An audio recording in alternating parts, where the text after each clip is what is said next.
Singapore, together with two of the Zegal team, so Shriyanka, who's head of client, and Oliver, who's head of technology at Zegal. And we're going to chat today about admissions in international schools. So the plan for today is that we'll look at why the admissions process in schools is under some pressure. We'll look at how disconnected systems are kind of holding schools back potentially. We'll introduce a concept that we think of as the 3 pillars of the strategy of admissions. We'll go through some real stories from the schools we've worked with, and obviously from Nexus. And then we'll walk you through a kind of a live demo of how we can get from a parent inquiry to enrollment and even bulk re-enrollment of students in one go in kind of 2 or 3 minutes. And then finally, we'll open it all up for discussion. So please feel free to drop comments in the chat or to just speak out at that point if you'd like to. If you feel shy, of course, also just follow up afterwards, and we can chat one-on-one. So what's actually driving the need for change? Well, let's start with a bigger picture. I think first of all, parents today do, like anybody else, expect a digital experience. They're kind of used to already booking their travel, signing the contracts, managing finances online. It all happens very instantly, and it's all done from their phones. So when it comes from schools, they kind of expect the same.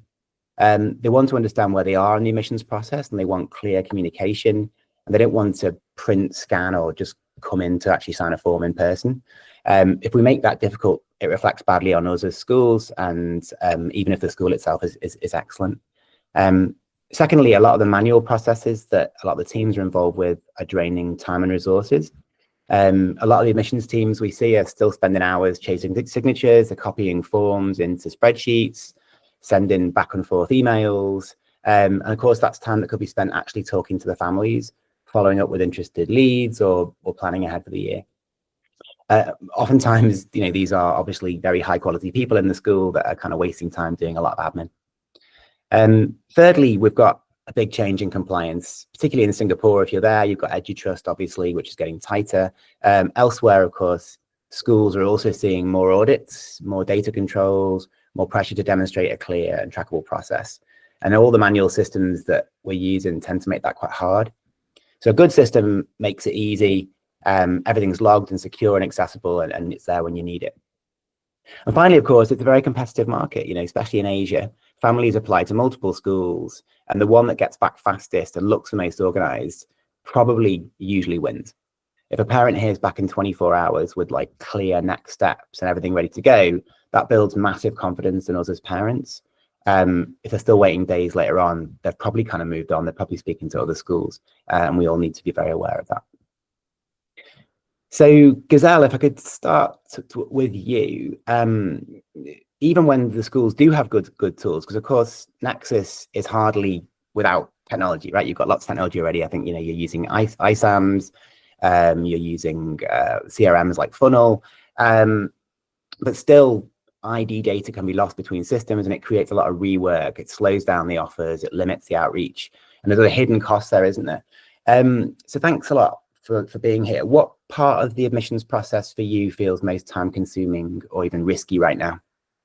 At the moment, it's just like the system integration and automation of the data, because, you mentioned that data accuracy and time is everything for the admission team.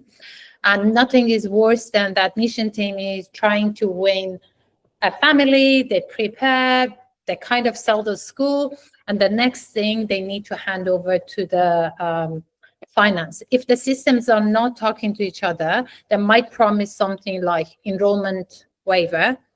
The next thing we know is the parents are getting an invoice with the enrollment fee. Obviously, that is something that parents, they become frustrated, and it's a lot of back and forth, internal, external communication. So it's really important for us, and that's something that is like making sure our data is integrated, the systems are talking to each other, and our data is really accurate. Yeah. Thanks, Zegal. So I guess that leads us to a pretty easy question: how do we fix it, right?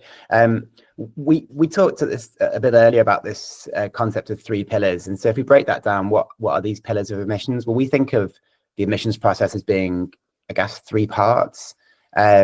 the way that families feel about it, so the experience and design on the front end, the efficiency within the schools, so how the teams are actually then processing and following up on those leads, prospects, families that may be coming back, and then finally how we maintain compliance and consistency, and how leadership at the school can kind of evaluate that. So we break those down into the three. Zegal, maybe I could ask you again then, how, in terms of the first experience, so the first time I actually get to the website and as a new parent, what have you seen schools do well there, or even get wrong actually when it comes to family experience, and maybe draw on both your experience at Nexus and at other schools you've worked with? Yeah. So again, you mentioned that it's like we have a very tight timeline in getting back and responding to all the inquiries that we get. Is 72 hours is the maximum, you know, like that, an inquiry has to be responded to and attended to. I think the next step is going to be communication, and communication is a very fine line, because we talk about communication and sometimes it's mistaken by over communicating. The last thing the parents they want is getting 10 emails for a school that they're still considering. I know that like different departments, they get excited and they want to showcase, marketing wants to send a newsletter and they want to show this. So it's a fine line of finding what is a good communication and good amount of communication, and how the communication has to be precise, to the point, and useful. So as I said, it's just like you don't want to under communicate and you don't want to over communicate. This is really important when you have different departments that are involved in admission, that they are all tuned and they understand what's happening. And so it's just like they don't work in silo, and everybody's on the same page. Thanks, Zegal. The second pillar is, I guess, then the internal side of things, about the team, really. And this is where I think there can be more disconnect and more breakdown. And what you're saying there, Zegal, thanks, about sort of the teams not working necessarily well together. Even in a small admissions office, you can sort of scale the impact by automating a bunch of the key tasks. Ollie, if I could talk to you a little bit then. You've worked with dozens of schools now. What's a kind of common operational gap that you started to see within the teams? I think one of the things that we tend to see coming up as a common pattern is that teams are still doing a lot of manual processes. And so whilst they may have moved from printing, faxing, and mailing things, and so now they're going to be emailing or even e-signing, they're still duplicating docx files, customizing them in Microsoft Word. Maybe they're gathering necessary information with a form offline or getting parents to come in. And so as an example, we worked with SMN International, where that process was taking hours every week. And so they had a number of areas that they wanted some help with, particularly around collecting up-to-date personal details, such as passport numbers. They also wanted to update parent contact info and emergency contact details, as well as accepting terms and conditions and school policies. And so we automated all of that as part of their letter generation and enrollment. And so at this point, this digitization allows them to do all these actions in bulk. They have live feedback on progress, and they were able to combine that re-enrollment process with the information that they wanted to capture. And so response times dropped significantly. The team could finally focus on proactive outreach, and it was a much smoother process. Okay, so as a quick aside, I think then automation isn't just about the initial inquiry, is it? It's about handling recurring tasks too, like other things, I guess, like agency agreements, re-enrolling students, staff contracts and the like. So Shriyanka, what sort of bulk processes are you seeing the schools spending a lot of time on when you're actually working more closely with clients here, so outside of just the admissions piece? Yeah, so one of the biggest time drains we see, especially when working with tertiary schools, is bulk renewal. So as you mentioned, the most common ones are agency agreements and teaching staff contract renewals. These contracts are short-term, usually 1 or 2 years. So every academic cycle, schools are faced with the same administrative workload all over again. right? So we're talking about generating large volume of documents in a short time frame, managing internal deadlines, and coordinating with multiple campuses across the team. So admin teams have to track who's received what, follow up for signatures, update versions, and make sure everything is signed and filed properly. So it's not just time consuming, you're more prone to error, right, with all these repetitive work. So a small mistake in contract or a missed renewal can create compliance risk, payroll delays, or even disrupt teaching schedule.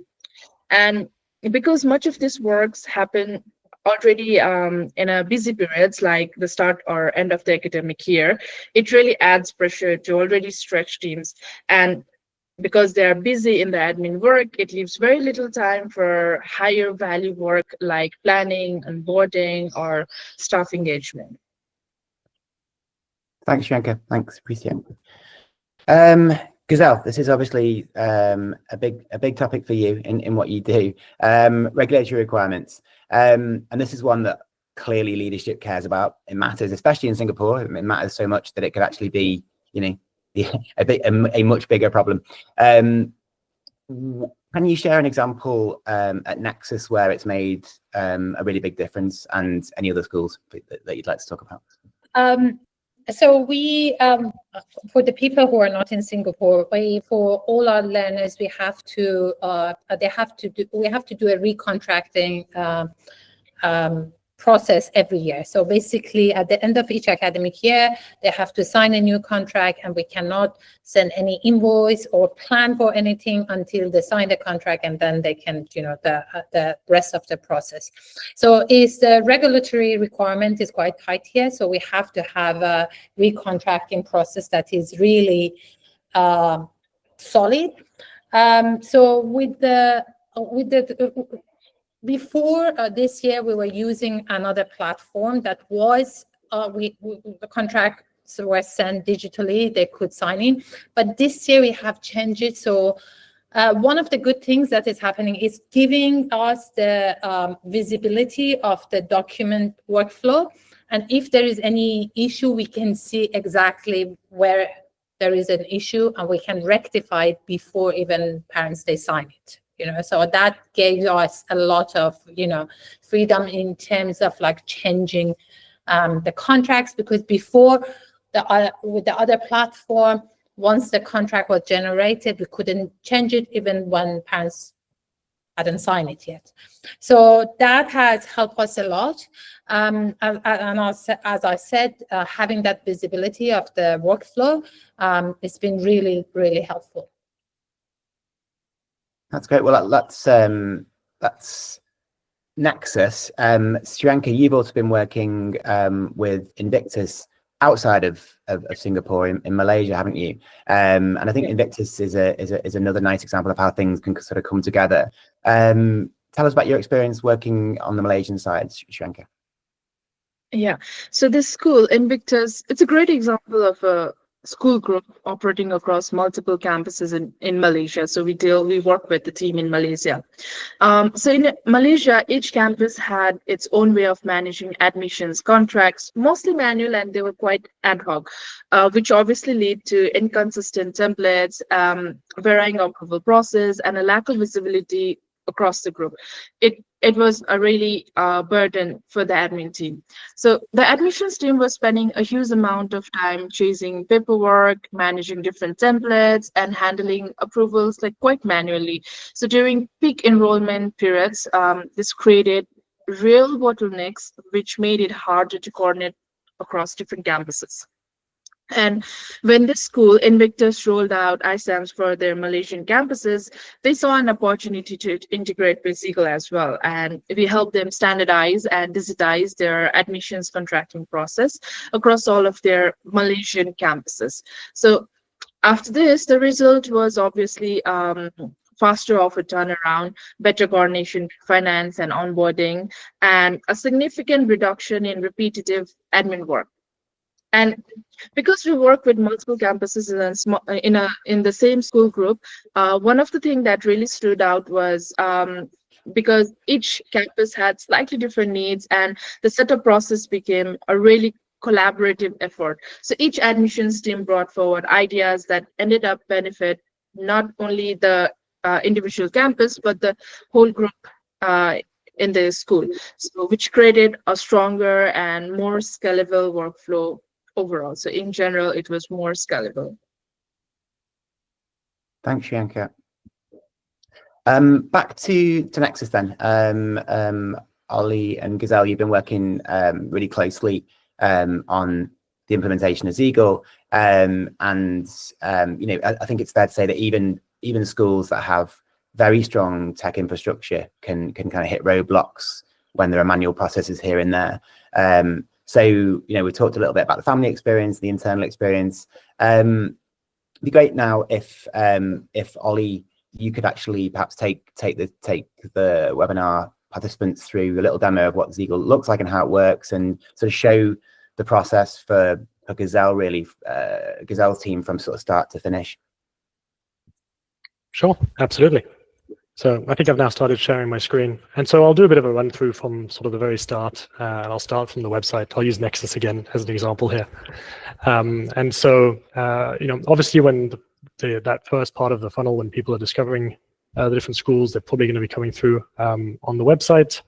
And if you've got things set up properly, you'll probably have, hopefully, some inquiry forms that are actually available on your website itself. You might be getting emails that are coming in, but it's very difficult to track the source of a particular email. But if it's on a form, chances are you'll be able to know which page they were coming through, what they were kind of interested in. I'll highlight something quickly here. In the URL at the top, they have these what we call UTM tags. And so again, when this form gets submitted, they can tie this back to a particular campaign, whether it's on Google Ads or whether it was organic search. And so all of this will hopefully get fed back into a system like a CRM.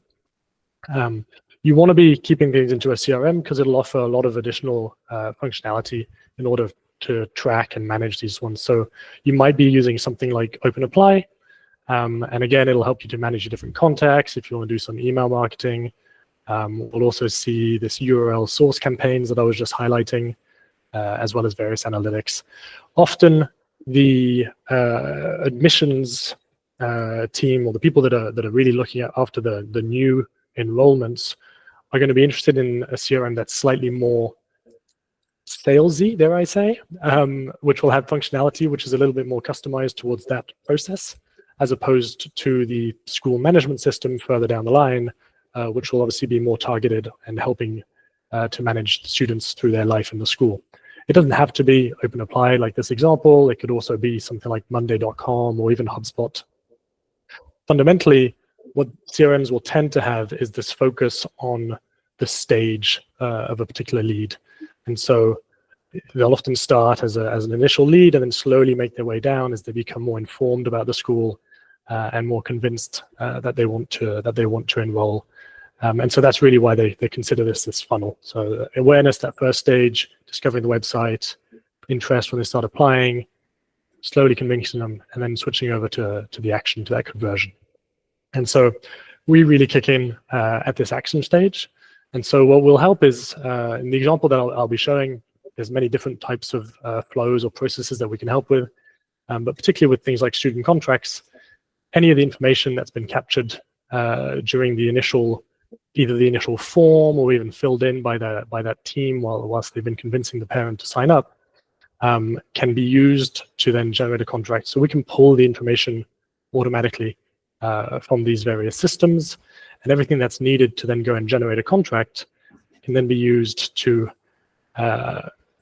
customize documents so that they're ready to go out to the parents. So we can generate the contracts, we can have them set up. Here's an example where we have multiple documents as a bundle. So we have a cover page, we have a table of contents, and then we can have a student contract and other additional information that's going to go out to the parent. We have a workflow automatically set up here on the side. So we'll generate a contract, it'll go out for signing, and then after it's been signed, we can push it to various systems. So here we can push it back to ISAMS and upload it back into the school management system. We could go and update the CRM with the fact that a contract's been signed. We can send it over to a finance department with the necessary information so that they can start issuing invoices.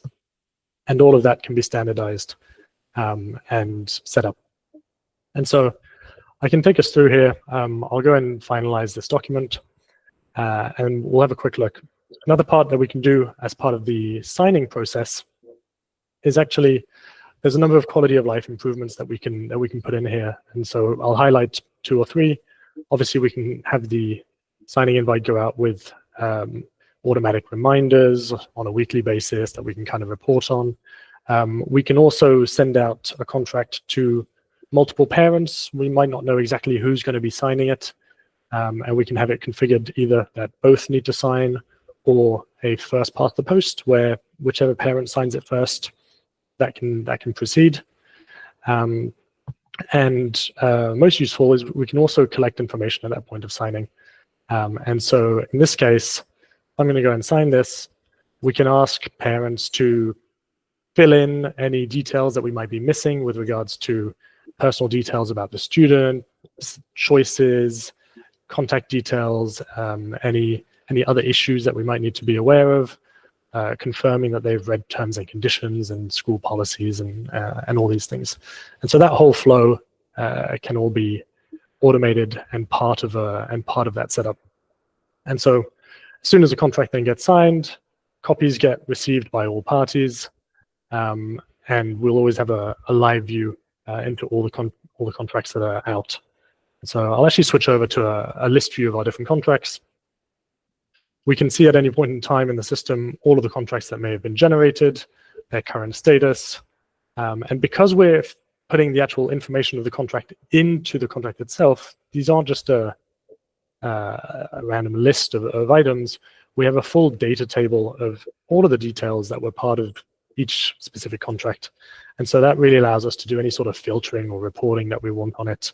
We can go and review at any time what details were contracted and agreed with a particular student, what are the different terms that were included, when was it sent, has it been signed. And so you can see this obviously in the live platform, but you can also export it any time and view it somewhere else. And so, collecting that information, and then I also mentioned earlier on the ability to collect it during a re-enrollment process really helps to enhance the information and data that we have. And actually, speaking of the re-enrollment, I'll quickly switch over to a different flow.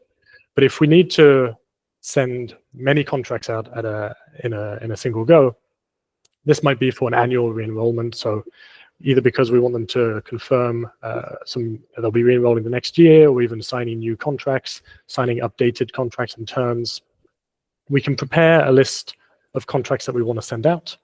And so here I've switched over to a spreadsheet because this is usually an easy way to visualize this data. And we can pull data automatically from your student management system. And so we can pull data from iSAMS, from OpenApply, from HubSpot, whatever system you're using, and bring up a list of all the students by year group with all the different information that we might be needing. And so in this example, we've got most of the year 3s here. We've got the student details, including the parent contact information. We'll have a number of fee details and information. We could also have discounts that are also automatically being pulled through or calculated, as well as course information. And so we can bring information from multiple different sources, combine it together, and have everything that we need to then generate these contracts. And at any time, we can choose to generate either 1, 10, 100, or even 1,000 contracts. And so I can select our year 3s, click on generate contract, and this native integration that we have will actually send the contracts to the platform, populate, create these contracts, send them all out, have that whole flow fully automated, and also with this live view on the contracts.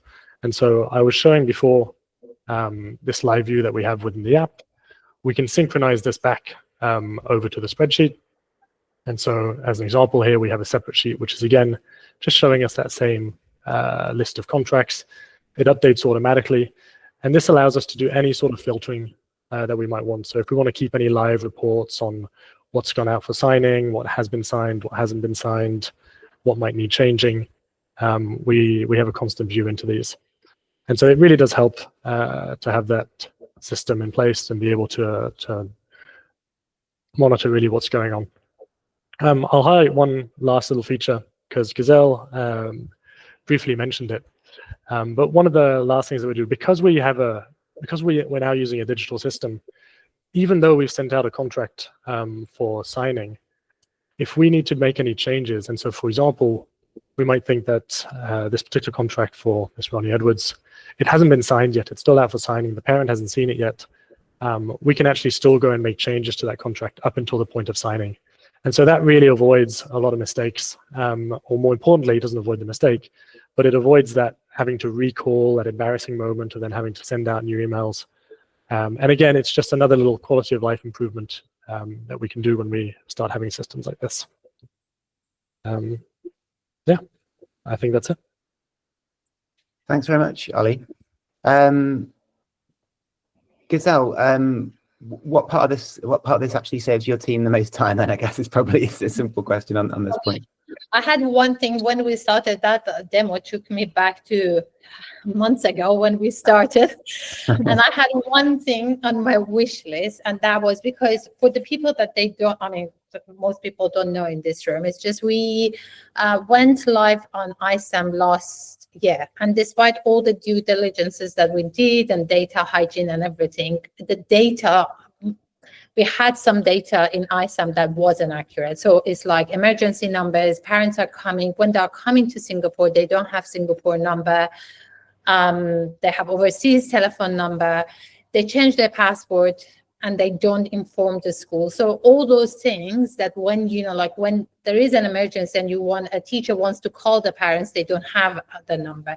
So the only thing that I remember that, I mean, it was a big team, but one thing that I wanted, it was that last part of the contract is like, then once a year when we do the regular contract and we ask the parents to go through the information, the address, the family emergency, who is the first line of contact and everything, and that is pushed to ISAM rather than admission or learner services sitting and doing it manually. And that happened for us. That was really the biggest hurdle that we had, and it's done. So yeah, that's really brilliant to hear. Yeah, I think we all and you know and being a lawyer myself, we always complain about regulation. I think we complain a lot about EduTrust within Singapore, saying that it makes everyone's lives harder, and and we're here trying to solve problems that maybe aren't beneficial. But I think the real benefit that the EduTrust has forced on Singaporean schools that would be great to emulate potentially outside of Singapore is the fact that that ongoing compliance actually does then give you far better insights into the students. I mean, we spoke to some folks in schools in Thailand recently that have said, we onboard children at the age of 5. By the time they're 14 or 15, we have absolutely no idea about them or their family or or anything at all about them. So this renewal cycle does of course force that updating and that knowledge. I think we had a question, sorry, just from about this point. So I'll just quickly look at that one. Gavin's asking, so Ollie, I think you'd mentioned, and I think Zegal, you talked about this as well, about the contracting changes. On the compliance side, and I guess this goes to potentially Singaporean compliance, I guess in particular, how can we be assured that no changes are made after signing of the contract, and how do we deal with compliance? Ollie, potentially, maybe you could answer that. Yeah, and so in this case, once the contract has been signed by any party, that contract is locked and changes can't be made anymore. But at the same time, any activity that's happening on that document, there's a full log and a full action history. So anytime the document is accessed and any updates that are made to it, as well as signing, is all getting logged and is available in that compliance report. And so that's one of the other elements of having a fully digital system. I mean, I think it's important to say that the parents, they cannot make changes to contract. It's only people who generate the contract, they can make changes. No, I think it's a fair question all the same. I'm going to switch over to chat about Dulwich now. Dulwich have been really excited about the changes. Dulwich, again, very much like Nexus, massively investing in technology. They are a very advanced school from that perspective. They use ISAM, SharePoint. They purchase all the technology centrally across all the schools. So you'd think nothing's going to fall between the cracks. But again, when it came to signing contracts across admissions, HR, procurement, it was still super manual. Obviously, they're now using Zegal to help with automation and eliminate the back and forth. But Shri, tell us a few kind of maybe stories about what you saw. And this is a very positive statement from Dulwich, quite surprising. So tell us what happened at Dulwich. Yeah. So Dulwich is one of the schools I love working with. So you pointed out that Dulwich is actually incredibly advanced when it comes to systems, right? They have ISAM, SharePoint, and they have a centralized approach to tech across all their group. But when we actually got into the day-to-day of their contract workflows, it was a very different story. And the contrast was what really struck us, so the difference. So what happened was teams were still printing out hundreds of pages for each cycle, especially during peak times like admissions or contract renewals. And these weren't just few pages here and there. They were talking about full contract packs, like stapled together, stack on decks, and just sitting there waiting for someone to sign, right? And in some cases, those documents would sit untouched even for days, or even get lost in the shuffle entirely. And when something needed to be corrected or updated, they had to go back to the square one, reprint, rescan, re-email, and start the follow-up process all over again. And this obviously slowed things down, but it also added additional stress and a lot of unnecessary admin burden for the team. And it just wasn't sustainable, not for a school operating at that scale, right? And so we worked with them to completely reimagine their workflow. We automated document generation and integration, so contracts could be created, shared, and signed without ever touching a printer. And that's why Elena was very happy about it. And what she said at the end really captured this entire impact very perfectly. Like, we have truly finally gone digital, and she was really excited to implement this in HR and procurement as well. So that's my experience working with this team. That's great to hear. And I think it's a nice ending for us to get to. So we've kind of gone through those three processes. This is really a chance to anybody on the call to ask questions. Thank you, Gavin, for yours already. There are sort of three areas that you might want to ask questions on: the family side, the team side, the compliance side. Please feel free to drop messages into the chat. Gazelle, maybe we can just go back to you and ask for some sort of final thoughts while people are maybe thinking about a question or two. I think for us, it's just like we have gone through the process, and we are very happy where we are. However, we think that we are at the beginning of the journey. There is a journey that's how we improve this system even better next year, how it's going to be, the integration is going to be easier next year, all about our data, timing, and how to avoid the mistakes that, because along the way we made some mistakes and then we learned a lot, how to avoid those mistakes. So I think that overall it's been a journey. Oliver had some late evenings with us, but now all good. Now everyone from admission, from learner services, they're all very much fluent in the systems, and they have odd questions here and there, but the team has been really supportive, and we really appreciate that. Thanks very much, Gazelle. Gavin's got another question. He's asked if we still need to scan documents at some stage. Ollie, that's probably a question for you, really. Well, I mean, I guess it really does depend. So usually if you're going to be scanning a document, you're doing it to store that PDF, usually copy, in some sort of repository. And so For documents that have been filled in on pen and paper, then yes, they will still need to be scanned.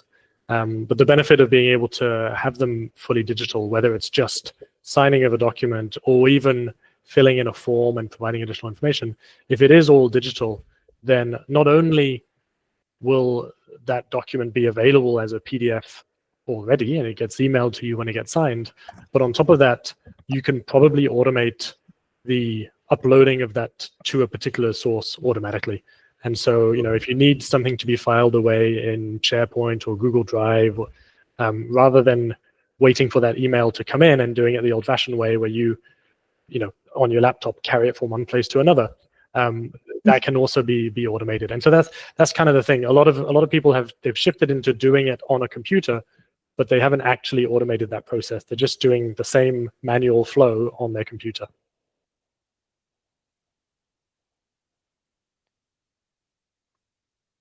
Samyak, just a final question, maybe final, but we'll see. What would you recommend for a school with limited budget but big admissions challenges? I guess it very much depends on the admissions, but let's take that and break it down for Ollie, perhaps. I mean, yeah, I think like you said, it's kind of down to what are the areas where you think you can get the most benefit, and so your goals are going to be a combination of obviously your compliance aspect and the information that you have available, that experience that you want to be able to deliver to parents, and the efficiency that you want to be able to do that and to allow for that to happen. Where you focus will really kind of depend on where you have more to gain. Would be happy to have a chat in more detail and have a look at your current flow and see what we think might help. Great. Okay. Well, on that note, there are some next steps you can take. We do offer a free admissions process audit, so we can actually have a look at your current system and how they talk to each other, and have a dig and see where time may be being lost for your admissions teams at this point. Please point your phones to the QR code. I'll leave that on the screen now for a checklist you can use yourselves independently, or indeed an audit that we can run for you as an offer to say thank you for joining our webinar today. Any other final questions, please feel free to push them into the chat now. Otherwise, I'll say thank you very much indeed to Zegal for joining us. Thanks, I really appreciate your insights, Zegal. Thank you, Shranka, for your tales of other schools, and thanks, Ollie, for the demo. Really appreciate it. I'll just give 30 seconds. Thanks, Gavin, for all your input. Yeah, thanks Gavin, and thanks everyone for joining. Thanks a lot, everybody. Take care and enjoy the rest of the day. Cheers. Bye bye. Yeah, thank you. Thanks, Bye-bye. everyone. Have a good day.